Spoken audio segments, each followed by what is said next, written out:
Hi, everybody. Glad to see this robust participation in our training. And this is a training, it is the overview of the revisions to the STAR system. And in this training, we'll be giving you a sort of a high level orientation to what the new system will entail.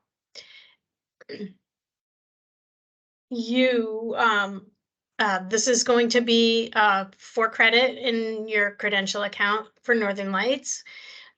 I will be sending everybody a DPD form after the meeting for your records, but you don't need to do anything more because I'll send the attendance sheet in and it'll automatically go into your account. So I just want to get that out of the way so no one is worried about that. Before we get started on the presentation, one thing that I want to mention is that there's a lot of information to digest about the new system. It is significantly different from the current system that we're all used to. One of the main differences in the system that has been created is that quite a bit in the current STAR system, the information that you send and what goes into the application is focused on how much you're doing. For example, how many hours of training you have, how many meetings you attended, how many community activities you participated in. In the new system, the focus is not going to be on how many times or how much of a certain thing you've done, but in how well it is being done in your program or how well you are doing it. So whatever the criteria is, so that it's a big change. And I just want to caution everybody that that it is a lot, it is a new way of thinking, and that there are going to be a lot of supports in place to help people get up to speed and to learn about the new system. And we very strongly believe that once you have that basic knowledge of how the system works, that it is actually going to be quite a bit simpler and certainly more effective in terms of how interacting with the STAR system will have a positive impact on children in your program. Okay, with all of that being said, I will start with the presentation. Oh, one more thing. If you we'll have time at the end of the presentation for questions and answers, and we'll unmute so that you can ask questions, or you can type questions into the chat. There's also a raise hand function at the top of it. I'm not sure where it appears on your screen. On mine, it's in the toolbar at the top of the page. But if you click on that, you can alert us that you have a question, and we can do our best to answer the questions in that way. So here we go.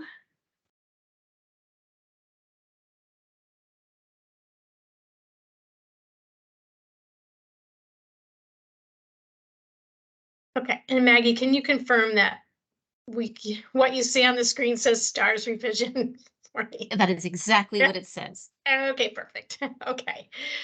As I mentioned before, this presentation is meant as an orientation to the revised STARS system. There is more detailed information available on the STARS revision page of the CDD website. It will include answers to frequently asked questions, registration links to other STARS trainings, and the STARS guidance manual. It is not there yet, but there will be video. There'll be video recordings of STARS trainings as well, if people want to review that information in that way. So the first thing I want to do is update everybody about why the system was changed. So the current system has been in place for 20 years. That's a long time, and we've learned a lot about how QRIS quality rating or recognition improvement systems, of which STARS is one. We've learned a lot about how those systems work in those 20 years. And one of the things that has been found by studies done in many states, including Vermont, is that the relationship between quality improvement systems and positive outcomes for children, that the criteria in many of those systems don't really have an effect on positive outcomes for children when they're measured based on how they work in the quality improvement system. And so with that information in mind, with stakeholder feedback from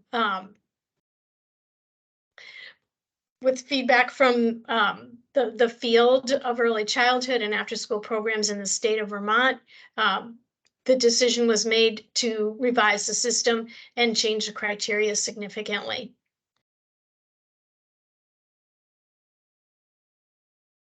And lastly, the current system in Vermont, the study that was done by Child Trends in 2016 showed that the STAR level designations didn't actually align with overall program quality when the quality was measured by using the environment rating scales.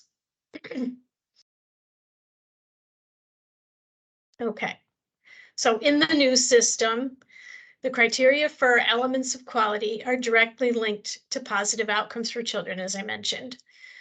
The criteria for elements of quality can be applied in all types of early childhood and after school settings. The levels build clearly from one to the next, and the criteria for elements were chosen using an equity lens.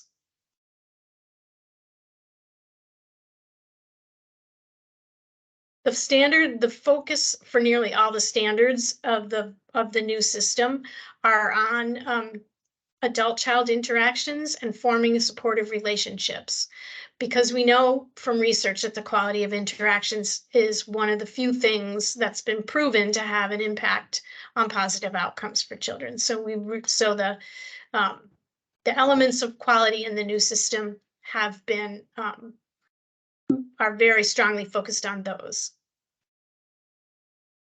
And here are the elements of quality. They are adult-child interactions, family and youth engagement, and responsive practice.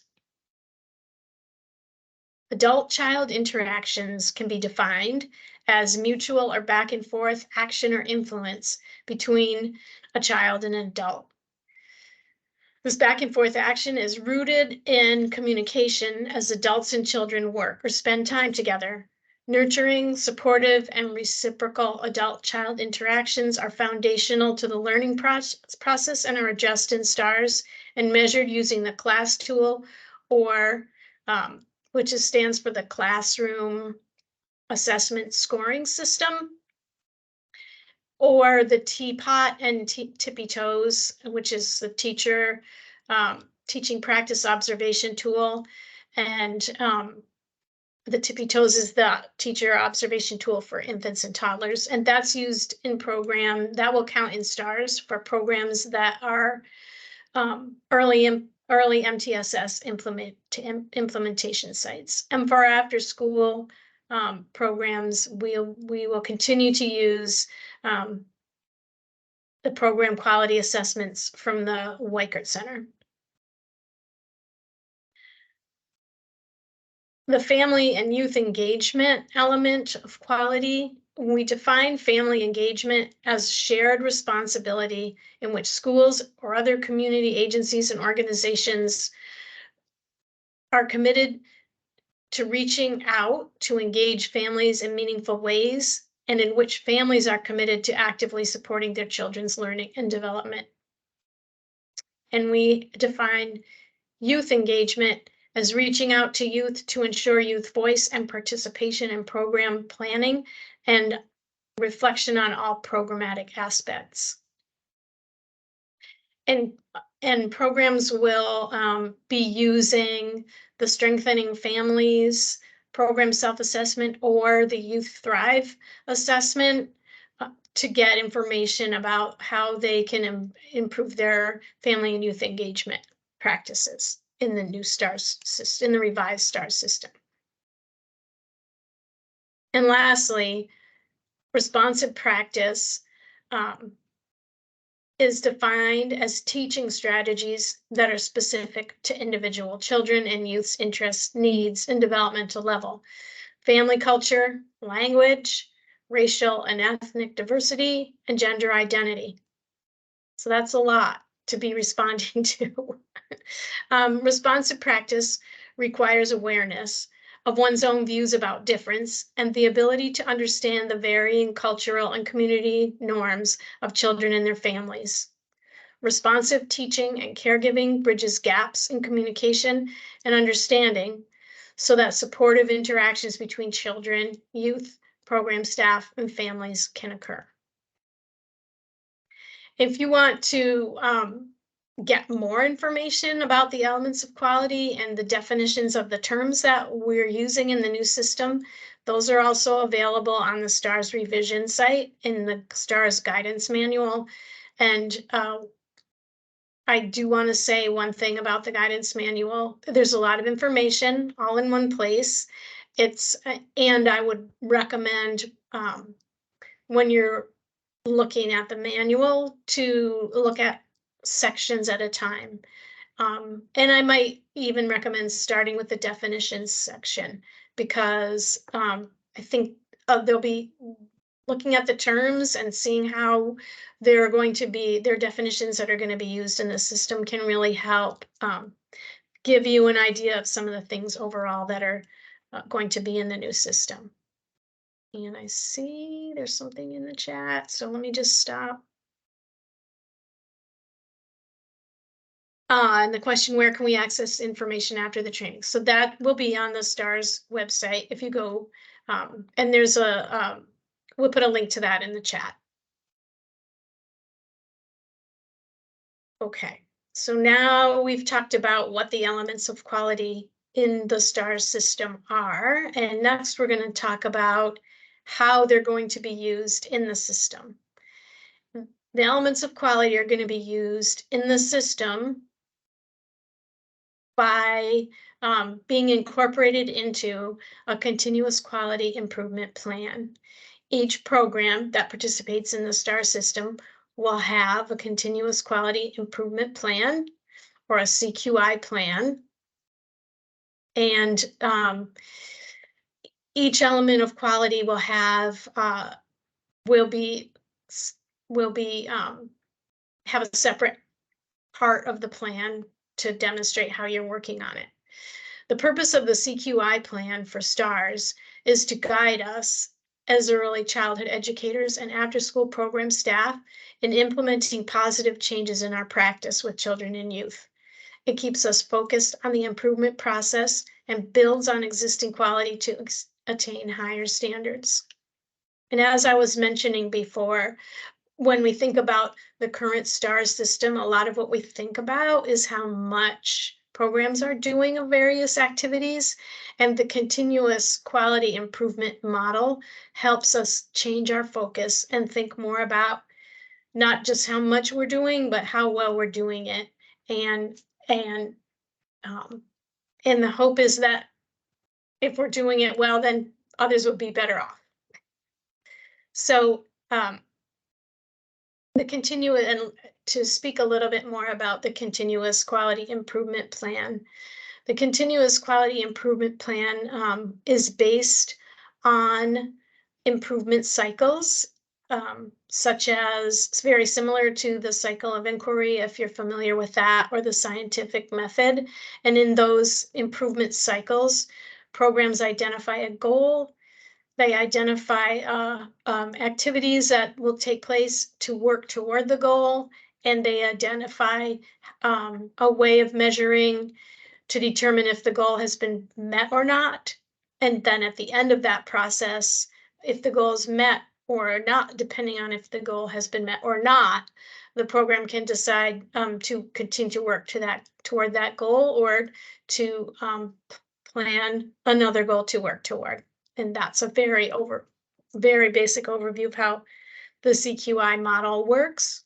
There also is going to be a separate training focusing just on that. So if you want to know more, you can sign up for that training.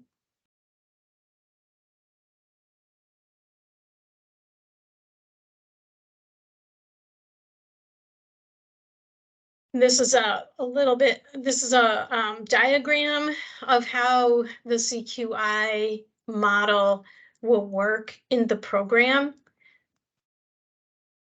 The elements of quality of STARS are supported by the CQI model. The continuous quality improvement plan for each program will address each of the elements of quality of STARS. The program will determine goals and objectives, and then develop plan, do, study, act cycles, which are those cycles that I mentioned before in the previous slide. The cycles will take an objective, determine a small change that can be made. The plan will include a way to determine if the small change worked or didn't work. After the effectiveness of the small change has been determined, the program will decide to continue the new practice or will try another idea.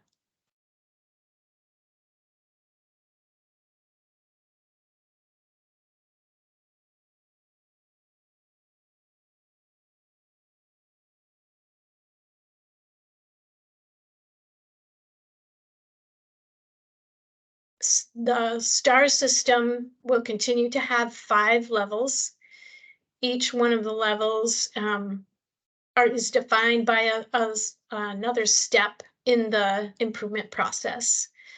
So the first STAR level is regulatory compliance, just as it is now. All programs that become regulated or licensed in the state of Vermont will automatically receive STARS level 1.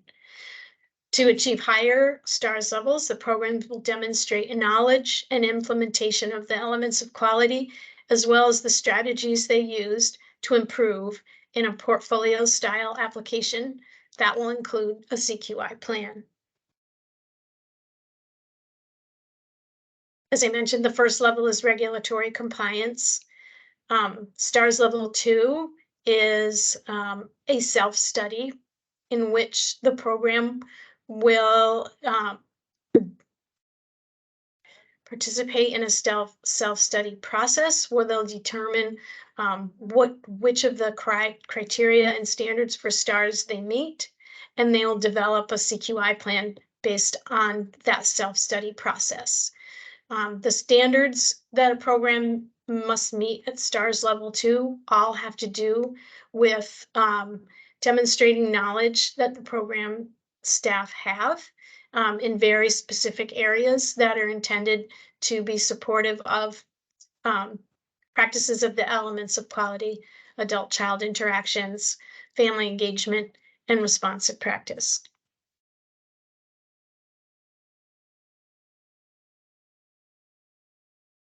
For STARS level 3, the CQI plan that was created at level 2, the program will begin implementing that plan, and STARS level 3 will be a reflection of that early implementation process. At STARS level 3, programs will receive a program assessment that I mentioned earlier. That is, my light's turning off. Hold on just a second. Excited I'm not in here. Oh, there we go. Sorry about that. At STARS level 3, programs will receive a program assessment using the appropriate assessment tool for that type of program. And the program assessment will not be scored, but programs will receive feedback. At STARS level 4, the program will demonstrate improved practices over STARS level 3 and more robust implementation of the standards. At STARS level 4, all programs will receive a program assessment, and the program assessment will be scored. With STARS Level 5, programs will demonstrate full implementation of best practice of the elements of quality and will receive a program assessment. That program assessment will show improvement over the scores from STARS Level 4.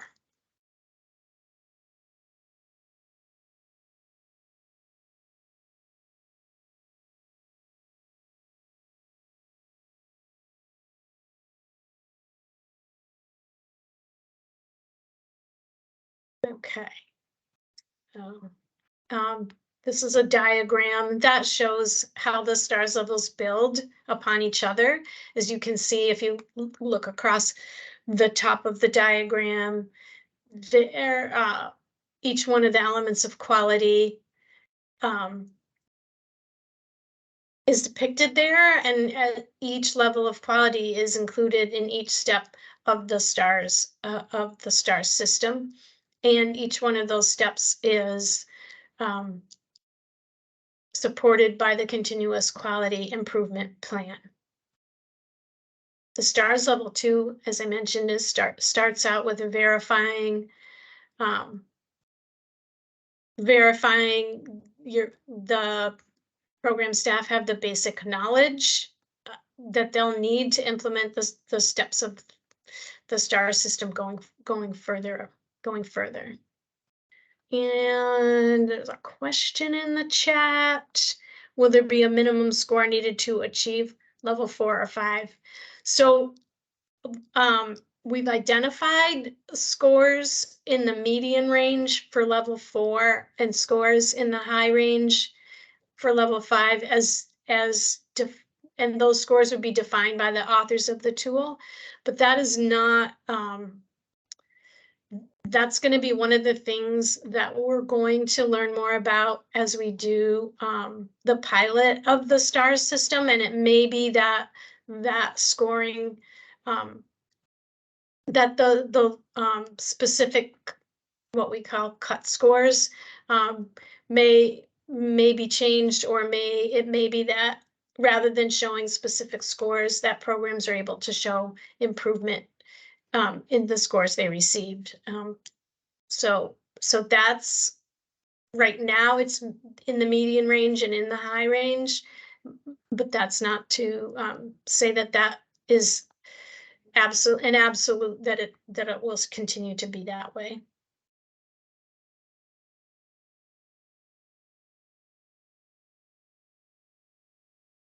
Okay. So I'm going to move on to information about the launch. So this new system will launch July 1, 2023. We just received approval of the STARS administrative rules last week from the legislature. So we are able to, so those laws will go into, those administrative rules will go into effect July 1, and so the new STAR system can start. And it was important for those rules to pass because the old rules the old rules specified the points system that we were using in the past and some other specific requirements for STARS that we wanted to be able to change. And another really important aspect of the new rules is that it leaves room for the system to be revised based on best practice and current knowledge in the field, which we weren't able to do before without going through the legislative process.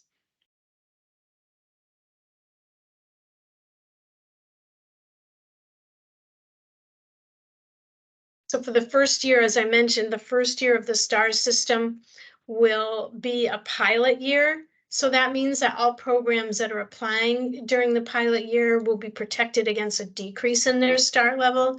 And we'll be using the information that we're going to be able to collect about the process and how it is working for people to make changes in the system to make it be as effective as we possibly can. So those are the purposes of the pilot year, because it's so different from the way that it has been before. Um, People will have a chance to engage in it and learn about the process without having a resulting penalty if they're not able to meet the same standards as they were before in the old system. Programs that are due to renew as always, will receive a notification of and will receive access to supports to be able to help them work in the new system. There'll also be the 90-day grace period for late applications, because we anticipate that programs with an application due in July are only receiving information about the new system now, and that's not, it's going to take longer than that to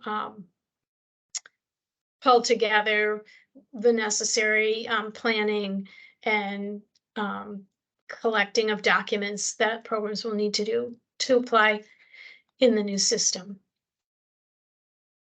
So class trainings are going to happen. And I can talk a little bit more about when they're going to happen when I get to that slide, but probably early fall would be the soonest.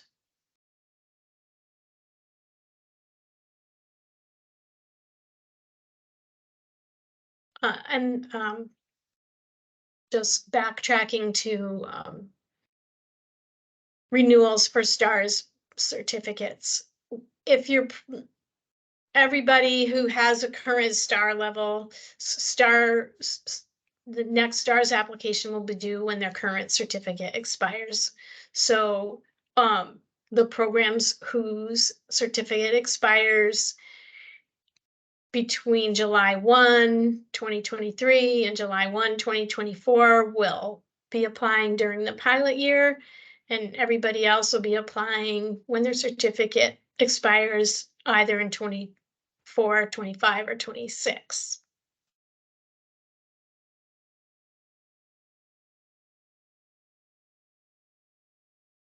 The STARS application is going to be significantly different because we'll be looking at a different way of programs describing how they meet the elements of quality and the standards of those elements. The STARS the STARS system application is going to be a portfolio style application.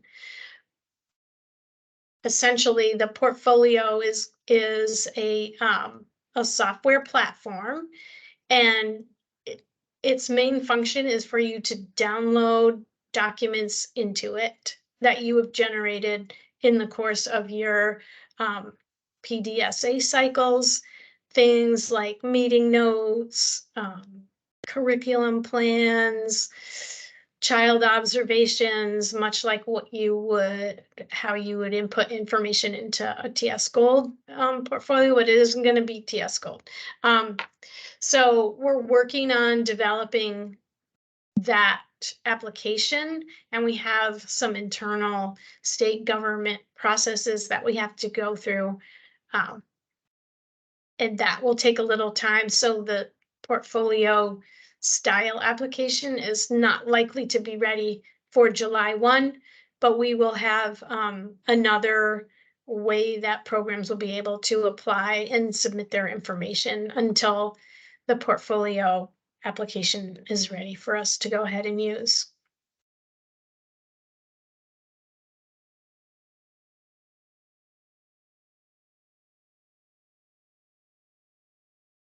So there are going to be additional supports available to programs besides these STARS trainings, besides talking to me, besides looking at the STARS website.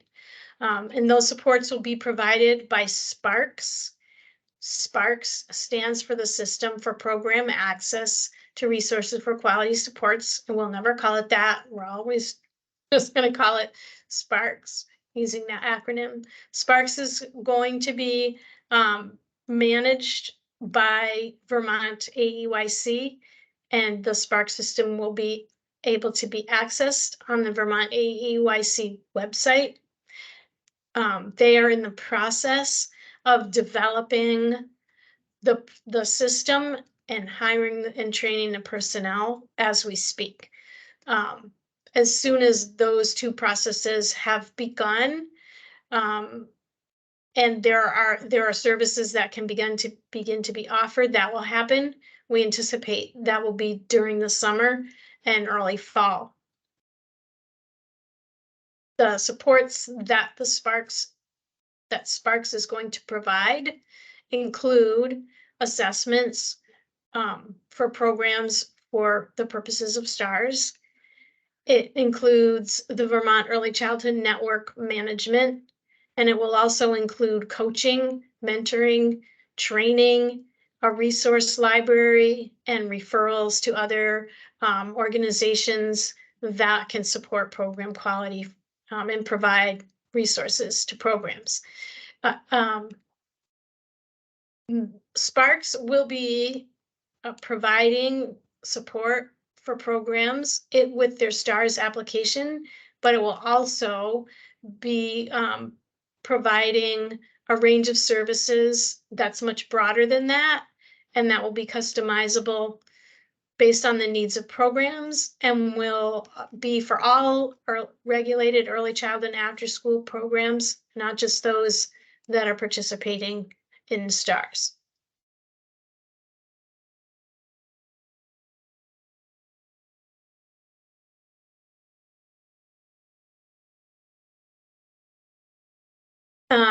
And for questions or comments, yes, for questions or comments, you can go to the STARS.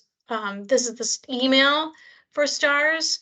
You can go to the STARS website, and as Maggie has just put in the chat, if you have questions and that you think of later that you don't want to ask here, or for any other reason, there's a collector tool, a survey that you can go to, and the link is in the chat. And you can, we would love to be able to update our frequently asked questions on the STARS website. And so you can, please do feel free to put your go to that survey link and ask questions or make comments there.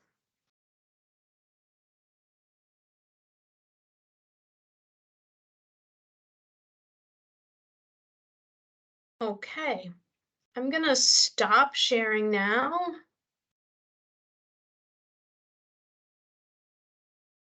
And if you have any questions, let me see what I can do here.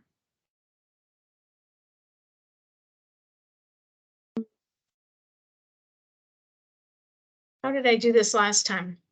I was able to change it so people can. Okay, so if you have a question, you can raise your hand and you can unmute and ask your question, or you can type it into the chat.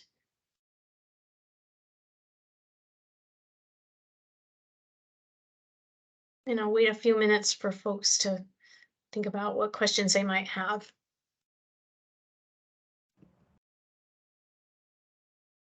So I have a question, please. Our STARS program is still certified till 25. Do we working with Sparks before that? Yes, you can access Sparks at any time. And it doesn't have to be just about your STARS application, although that is one of the things that they can support with. Okay, thank you. Yep.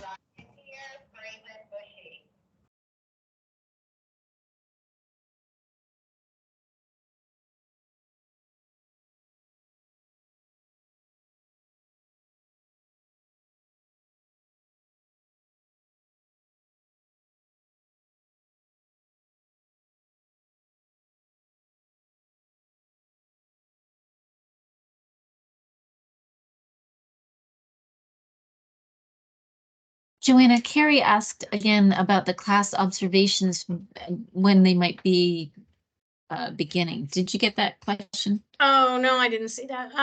So the class observations, so I don't know exactly when the class observations will be able to begin. Vermont EYC is either just posted the positions or is about to post the positions for STARS advertisements for the STARS assessors. And once those folks are hired, they will need to be trained to be certified to use the tool, and that process can take a little bit of time. So I would say probably that process I would expect to take at least another 2 months. So that'll bring us to the middle of August, that those would be available, and probably a little bit after that. And if your program, as I mentioned, there's a grace period for late applications, but if there are programs that are applying and they need to have that class assessment, then they'll be able, they won't be penalized if they can't receive the assessment in a timely, in the next 2 months when they have an application due, for example. And what was the, for programs that have had a recent class assessment for STARS, they'll still be able to use that assessment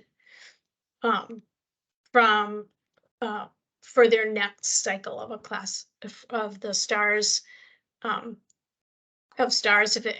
if they have to apply in the next year.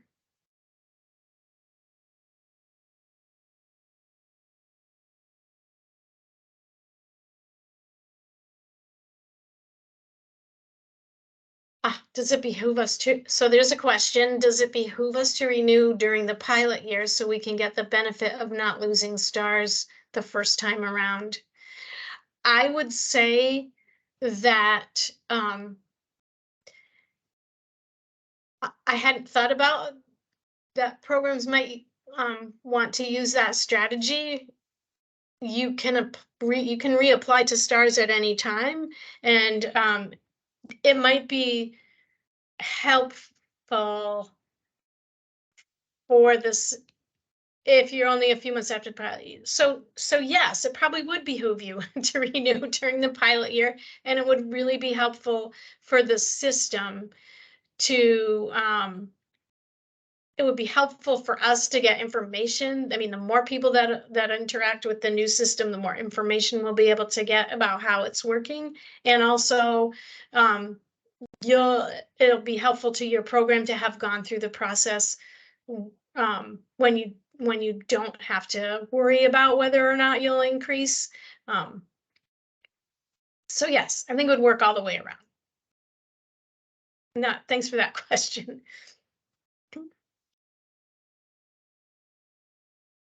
One other thing that I do want to mention, because I noticed there's some folks here that are NACCE accredited or Head Start programs.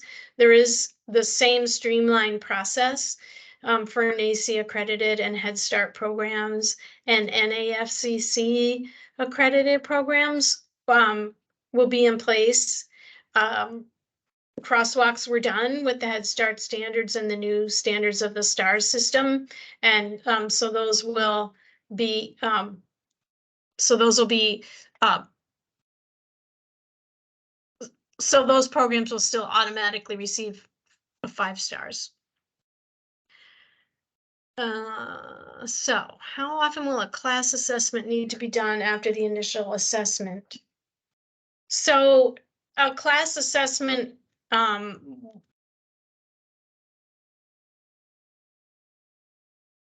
after the initial assessment, if the program's never had a class assessment before, they'll have, I would say, this is one of the things that we're going to learn a little bit more about as the pilot rolls out. But what I'm thinking about right now is anybody that is applying this in the pilot year and hasn't had a class assessment all those programs will get one. If, for example, you're applying for 4 stars, you'll get a class assessment for a score. If you have 5 stars or you want to increase to 5 stars, then you would need to have a class assessment before that's done. If you already are at 5 stars and already have a high score for the class, then you don't need to have another class assessment until the next time you renew your stars, is the way that I think it will work. However, if you want to have a class assessment more frequently than that, you would be able to. This is a good question. If you're opening up a new program and would like to have more than 1 star, do you need to go 1, then 2, then 3, etc.?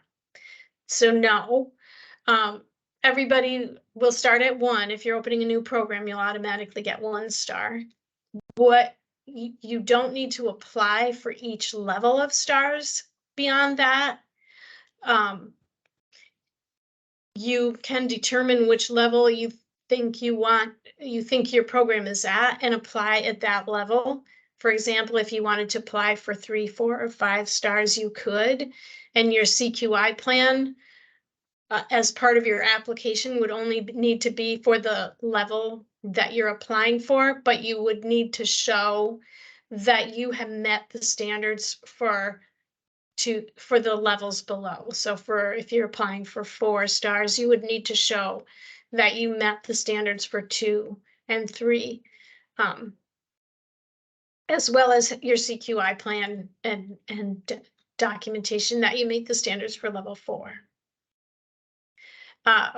The ITRs and ECRs are not being used in the current system. We're only using, because we want to focus on adult-child interactions, and that ITRs and ECRs has other elements that are focused on for programs to determine program quality, and we're focusing really fine-tuned on adult-child interaction, so we're using the class and not ITRs or ECRs.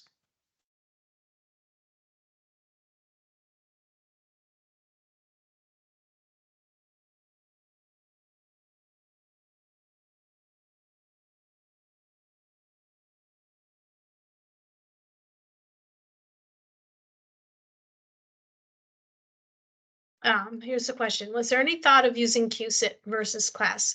Not recently. I want to say a couple of years ago, someone brought up using the QSIT. And I know that that's used in some Head Start programs. We decided to stick with class because that was more readily available, easier to find a core of people who could provide the assessments, et cetera, et cetera. And we wanted to also not have too many different types of program assessments, just in case we ever decided to to use information we get about program quality based on the assessment feedback and scores. If we have one type of assessment, it's a lot easier to compare those numbers and determine what's working for programs and what's not, and what sort of supports might be needed. The observations for class, they're done in cycles. So it's a 20-minute observation and 10-minute recording the observations. And typically a class observation is at least 3 of those observation and recording cycles. So it's an hour and a half to 2 hours. It could be longer depending on the observer and depending on how good the information she's able to get from her observations are. And another question, if we have someone trained to use TPOT in our supervisory union, can we use them to complete this instead of waiting for someone to be trained in class? No. I'll say no, but maybe not. If your program is an implementation site for early MTSS, and as part of that process, teapot is being used in your program, then you can count it for stars. And that, I mean, and currently that would be if you're working with Pyramid 802 plus on early MTSS implementation and practice-based coaching and the pyramid model and all those other aspects of early MTSS, then you can count the teapot. If there's somebody in your supervisory union that's trained to do teapot, can they come in your classroom and do a teapot, and can you use it for stars? In that case, you would have to have a class assessment.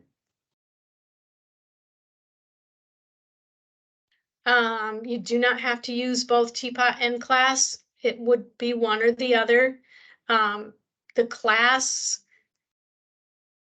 this information is available in the guidance manual, but the class is available. You can get information about the class from the website's called Teachstone. I'll put it in here. I don't have a link to the website, but if you just type in Teachstone, you'll get it. And then the teapot, oops, the teapot is available from, it's called Brooks Publishing. And you would also want to look up pyramid model, consortium, and sorry, I can't type and speak at the same time. Pyramid model consortium would have more information about that. And as I mentioned, if you that would be for programs that are early MTSS implementation sites, and you would be provided with the part of the early MTSS model is that program staff receive training about the teapot as well as the assessment using the teapot, and then practice-based coaching on the teacher practice that's identified as an opportunity for growth based on the information from the teapot. So that was a lot.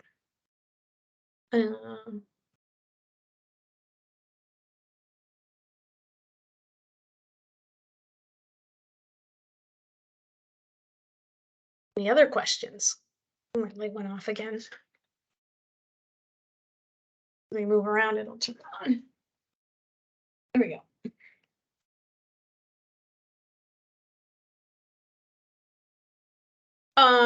Yes. What about home programs?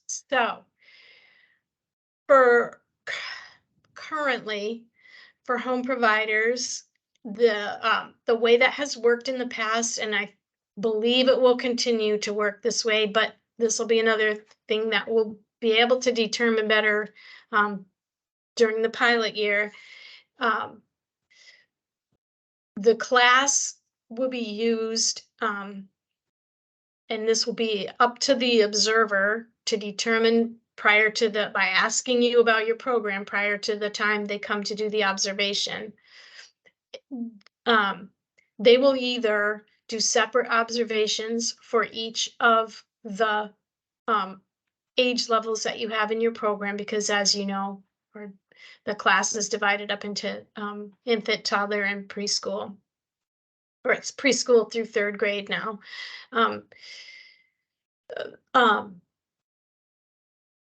So either the observer will do a separate observation for the separate age groups, or depending on the ages of the children and the numbers of children at those ages, they may do one observation, because that would be what the majority of the children are. So if there's one toddler and everyone else is a preschooler, the observer may decide to do just a preschool age class.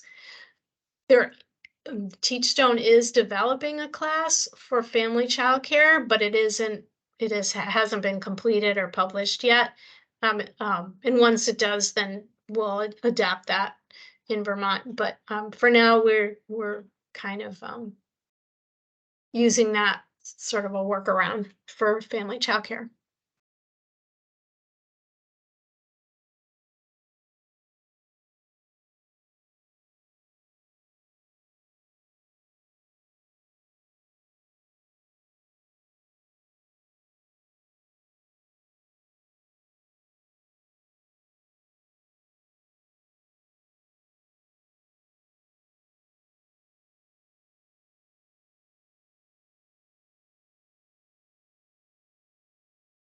Any other questions? Oh, yeah. So if you use Teachstone for preschool to third, what do you use?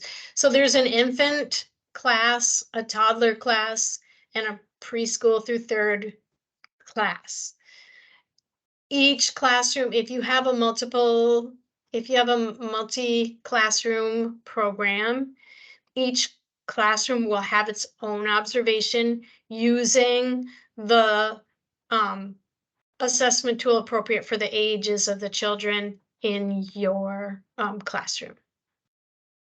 In the individual classrooms. So if you have an infant classroom, they'll have an infant class. If you have a toddler classroom, they'll have a toddler class. If it's a mixed age, they'll do class for both ages in that classroom.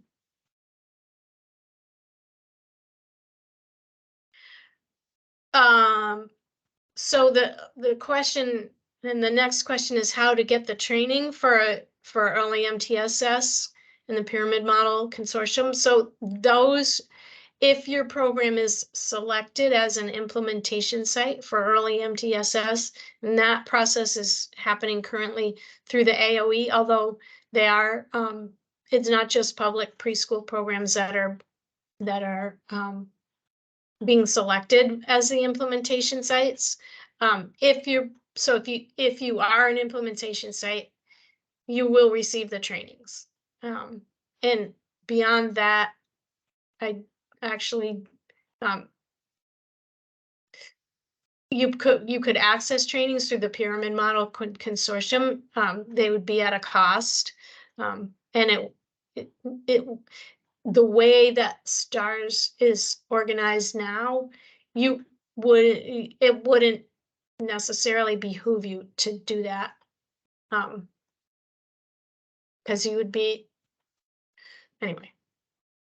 I would suggest, I mean, it's interesting to look at and see how it's working, and you could contact, I don't know who you could contact if you wanted to be considered as an early implementation site. I do know that the Agency of Education received funding. Amy Murphy, thank you, at the AOE. That there is, through the preschool development grant, or the PDG, there's quite a bit of funding to increase the number of implementation sites, and the Agency of Education is going to be scaling that up, so there'll be more opportunities for folks.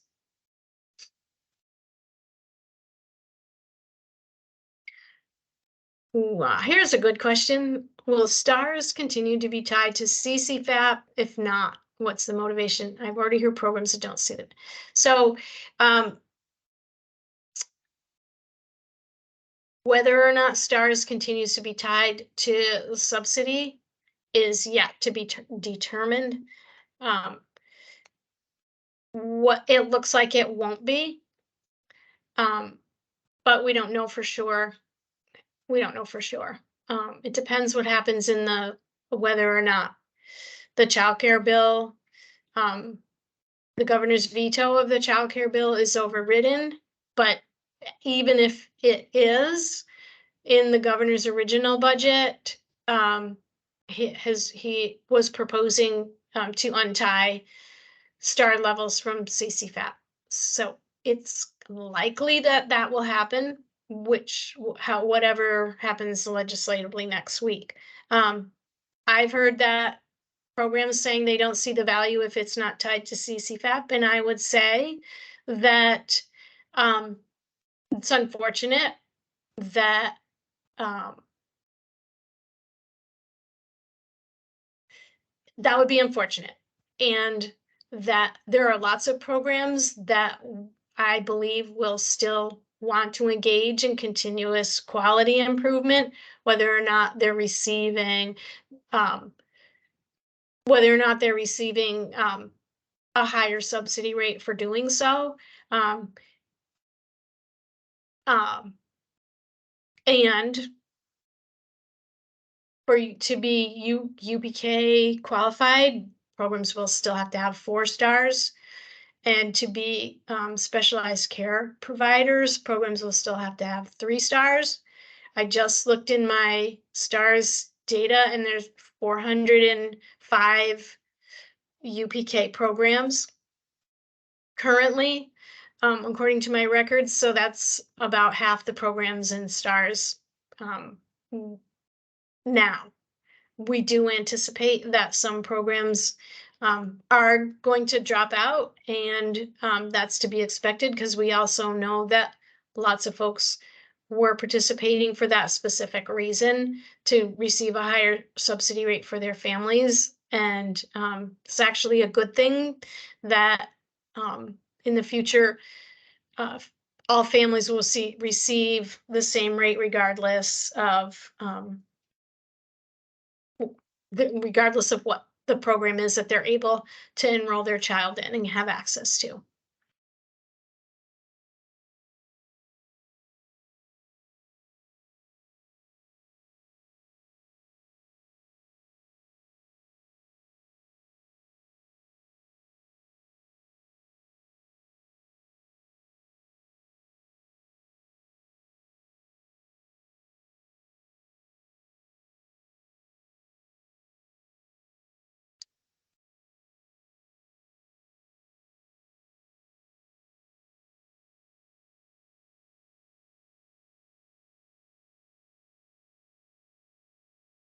Okay, if there are not more questions. Oh, here we go. Will there bonus for, yes. So there will continue to be bonuses for programs achieving stars levels. As I mentioned before, depending on what happens with the child care bill, which we don't know yet, there are incentives, bigger financial incentives for programs for achieving stars levels and for maintaining high stars levels than there have been in the past. But at the very least, the current bonus structure will remain in place.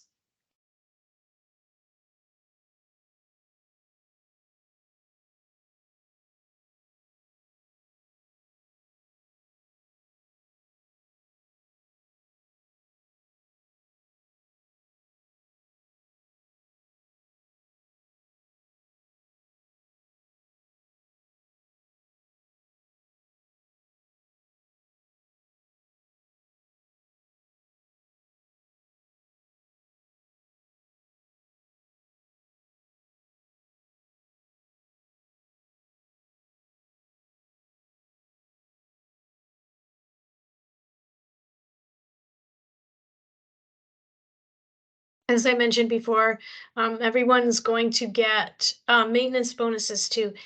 In the childcare bill, there are maintenance bonuses. I think folks might remember when we had some extra Race to the Top Early Learning Challenge grant funds to throw around. There were maintenance bonuses for stars, and when that funding ran out, those bonuses went away. If the childcare bill passes, there'll be maintenance bonuses at the high star levels, at least 5. I'm not sure if it was 4 and 5 or only 5. But if that passes, then those bonuses will be in the budget as rather than grant funded, and so that they won't go away because the grant runs out, if that's the case.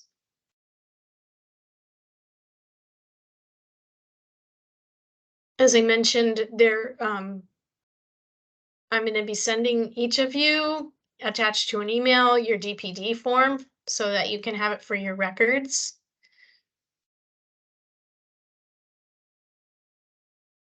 Oh, and here's a question. Are there templates for the improvement plans, or is this something programs develop? Yes, there are templates. that are available. They're in the guidance manual, or links to them are available in the guidance manual, although we've created templates for most of the forms that we would want you to submit as part of the application, including a CQI plan template and a template for the individual cycles of quality improvement. However, it's not required that you use the STARS forms. You can also use forms that you've created yourself, or forms that you could access that would be available in the resource library. The Sparks program is planning on using the shared services as their resource library, at least for the first year, and they may move to a different platform for the resource library if they're looking around to find the best and most easy to use, best organized one. But for now, we have one in place already, and so we'll use that, and that's the shared services website.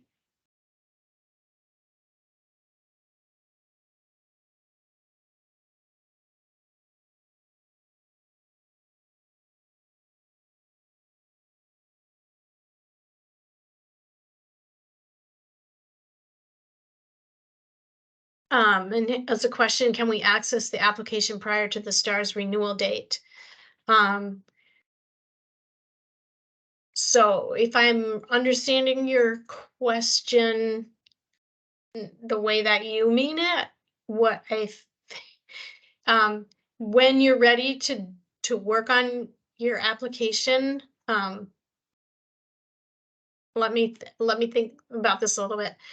So the portfolio style application, the way that works is that you will be the person who owns your portfolio. We'll send, you can, it'll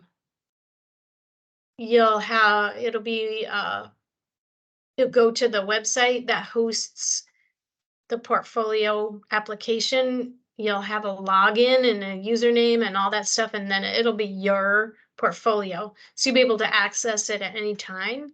You'll be able to add documents and work on it at any time. And once it's ready to submit, what you'll do is you'll allow the STARS administrator to review the portfolio. And they'll be able to see all the documents that they put in there, and they'll be able to write comments to you and things like that. But the portfolio will live with you. So yes, you'll have access to the application anytime you want it. And I think that's the question, if I understand it correctly. And if not, can tell me more so I can just give you the answer you're looking for.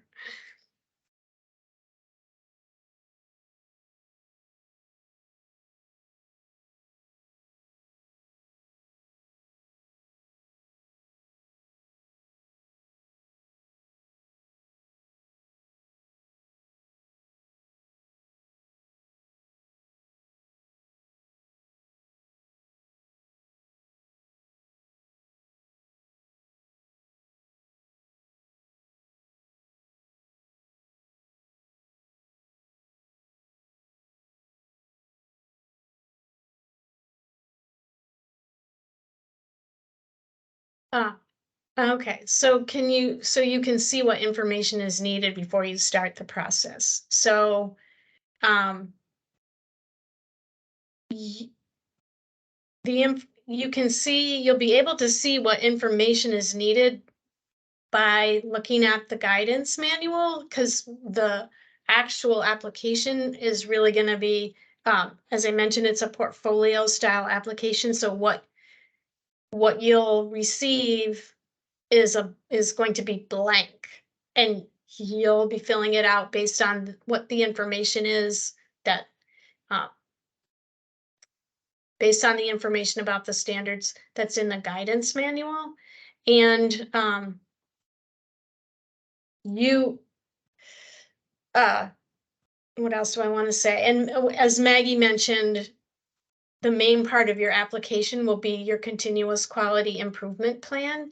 So, and that form is in the guidance manual, so you'll take that plan and put it into your portfolio along with the evidence that you've created along the way on doing the cycles of the CQI plan and showing us how you implemented the practices in your program, the paperwork you generated as part of that process, like child observation, recorded child observations, and activity plans and surveys that you used to work on family engagement, and that's that type of thing.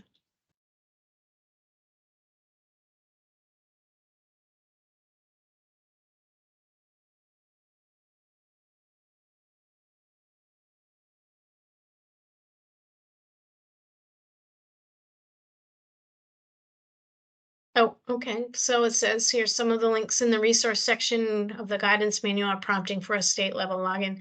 So I guess we have a little glitch to fix to make sure everybody who's trying to use the links can access them. All part of the process, and we wouldn't have found that out in our test because we would have had the access.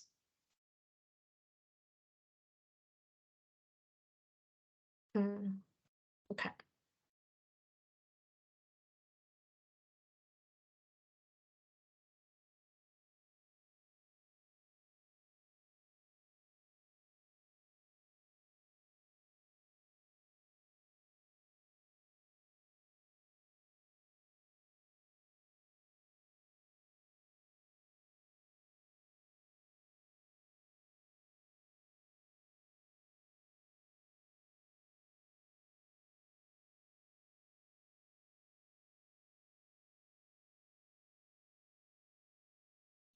So we have a question. I'm curious if this means we won't need to document as many hours through Vermont Northern Lights. So we, in the revised system, the training hours that folks will need are the base level that's required for licensing for your type of program. We aren't going to be, as I mentioned before, we're not going to be looking at how much. We're going to be looking at how well. For annual professional development, we won't be looking at how many training hours people have logged. We'll be looking at what types of knowledge the program staff possess, and that will include developmentally appropriate practice, the Vermont Early Learning Standards, or the Vermont After School Program Standards. And for how much knowledge the program staff possess about doing child observations, about the various program assessment tools that will be used in the various types of programs and what those measure. And the last thing will be cultural competence, anti-bias curriculum, understanding implicit bias, etc. Information that will help programs implement responsive practice at a high level. And also the programs won't need to demonstrate training about this, but they'll be demonstrating, especially at levels 2, be doing a program self-assessment using the Strengthening Families self-assessment tool to set a baseline for their family engagement practices. And will new trainings be available in these areas? Yes, they will. One of the really exciting things that happened because of the STARS revision process is a lot of cultural competence and advancing equity trainings and developmentally appropriate practice trainings are available really good ones are available from NACE, National Association for the Education of Young Children. We haven't been able to use those trainings for credit before in our Northern Lights system, but we were able to get approval for those trainings. So now those NACE trainings can count for training hours, and there are as part of that process of getting them approved, I took a few of their online trainings, and they're really good. And they also have a lot of printed materials available to help retain and expand your knowledge on the topics of the trainings. Some of the trainings, and there are other trainings available on all the topics except for VELS, from other online training organizations that are accepted by Northern Lights, and you can find those at the you can find those on the Northern Lights website. The VELS trainings are being developed by the Agency of Education, and I cannot tell you when those will be available yet. NACE conference trainings, we were able to, so Vermont AEYC was able to do a workaround for people who attended trainings this winter at the NACE conference in Washington, D.C., the policy forum. I do not know about going to the NACE conference that they have every year in November.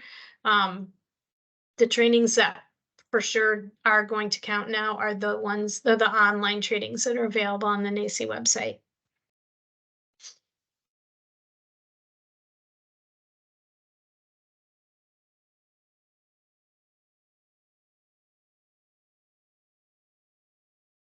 You guys are coming up with some really great questions.